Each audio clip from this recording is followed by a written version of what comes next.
கிறிஸ்துவுக்குள் மிகவும் பிரியமானவர்களே, உங்கள் அனைவருக்கும் இறைமகன் இயேசு கிறிஸ்துவின் நாமத்தினாலே அன்பின் ஸ்தோத்திரங்களும் வாழ்த்துகளும் தெரிவித்துக் கொள்கிறேன். இந்த மகிழ்ச்சியான காலை வேளையில ஆண்டவர் உங்களுக்காக வைத்துள்ள வாக்குத்தத்தமான வார்த்தை எரேமியா 1வது அதிகாரம் 8வது வசனம். நீ அவர்களுக்கு பயப்பட வேண்டாம், உன்னை காக்கும்படிக்கு நான் உன்னுடனே இருக்கிறேன் என்று கர்த்தர் சொல்லி. அல்லேலூயா. இந்த காலை வேளையில கர்த்தர் சொல்லுகிறார், நான் உன்னுடனே இருக்கிறேன் என்று சொல்லுகிறார். அல்லேலூயா. எதற்காக உன்னுடனே இருக்கிறேன் என்று ஆண்டவர் சொல்லுகிறார்? உன்னை காக்கும்படியாக நான் உன்னுடனே இருக்கிறேன் என்று சொல்லுகிறார். ஆண்டவர் நம்மை பாதுகாக்கும்படியாக நம்மோடு கூட இருக்கிற ஆண்டவராக இருக்கிறார். ஆண்டவருடைய பாதுகாப்பு எப்படிப்பட்டதா இருக்கிறது என்றால், அது அரணான கோட்டையாக இருக்கிறது. அவருடைய இரத்த கோட்டைக்குள்ளாக நம்மை மூடி மறைத்து பாதுகாக்கிற ஆண்டவராக இருக்கிறார். அது மாத்திரமல்ல, அழகா சொல்றாரு, கோழி தன் குஞ்சுகளை தன்னுடைய செட்டைகளின் மறைவிலே பாதுகாப்பது போல நம்மை பாதுகாக்கிற ஆண்டவராக இருக்கிறார். அல்லேலூயா. அதுதான் அவருக்கு பேர். என்ன பேரு? இம்மானுவேலர் என்று பேர் வைத்தார்கள். அல்லேலூயா. எனவே அப்படிப்பட்ட ஆண்டவர் தான் சொல்லுகிறார், உன்னை காக்கும்படிக்கு நான் உன்னுடனே இருக்கிறேன் என்று ஆண்டவர் சொல்லுகிறார். அல்லேலூயா. அது மாத்திரமல்ல, ஆண்டவர் சொல்லுகிறார், நீ அவர்களுக்கு பயப்பட வேண்டாம் என்று ஆண்டவர் சொல்லுகிறார். அல்லேலூயா.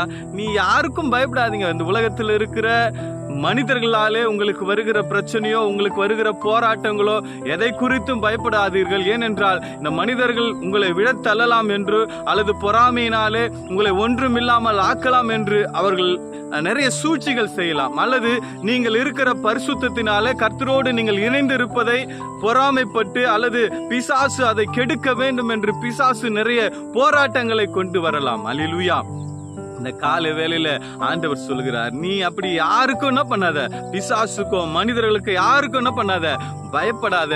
ஏனென்றால் உன்னை பாதுகாக்கும்படியாக நான் உன்னுடனே கூட இருக்கிறேன் என்று ஆண்டவர் சொல்கிறார். அல்லேலூயா. ஆண்டவர் நம்ம எப்படிப்பட்டவர் என்பதை நாம் உணர்ந்து கொண்டோமானால், அவருடைய பராக்கிரம் என்ன, அவருடைய வல்லமை என்ன, அவர் எப்படிப்பட்ட பாதுகாப்பை நமக்கு கொடுக்க வல்லவராய் இருக்கிறார் என்பதை நாம் அறிந்திருந்தோமானால், நிச்சயமாகவே நாம் என்ன பண்ண மாட்டோம், அவர் சொல்றதுக்கு முன்னால நம்ம என்ன பண்ண மாட்டோம், பயப்பட மாட்டோம். அல்லேலூயா. நாங்கள் ஆராதிக்கிற எங்கள் தேவன் எங்களை விடுவிக்க வல்லவராய் இருக்கிறார் என்று என்ன பண்ணாங்க, தானியேல் சொன்னாங்க, சாத்ராக் மேஷாக் ஆபேத்நேகோ சொன்னாங்க.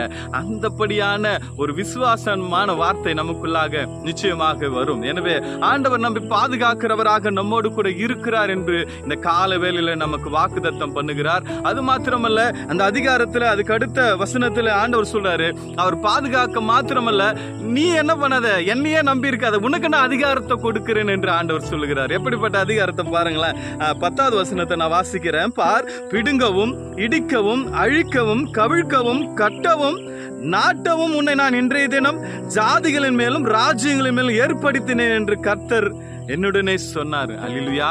ஆண்டவர் சொல்றாரு, ஏப்பா நீ என்னையே எதிர்பார்த்துட்டு இருக்காத, உனக்கு நான் என்ன பண்றேன், அதிகாரத்தை கொடுக்கிறேன் என்று சொல்லுகிறார். எப்படிப்பட்ட அதிகாரம்? பார், பிடுங்கவும் இடிக்கவும் அழிக்கவும் கழுக்கவும்.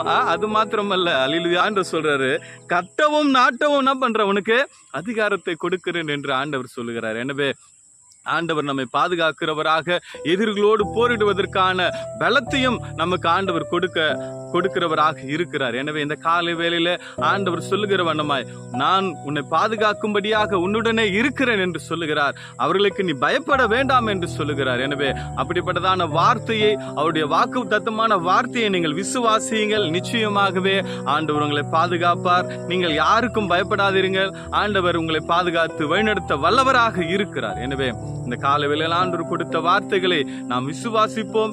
நிச்சயமாகவே அவர் நம்மை பாதுகாப்பார், நம்மை வழிநடத்துவார். God bless you.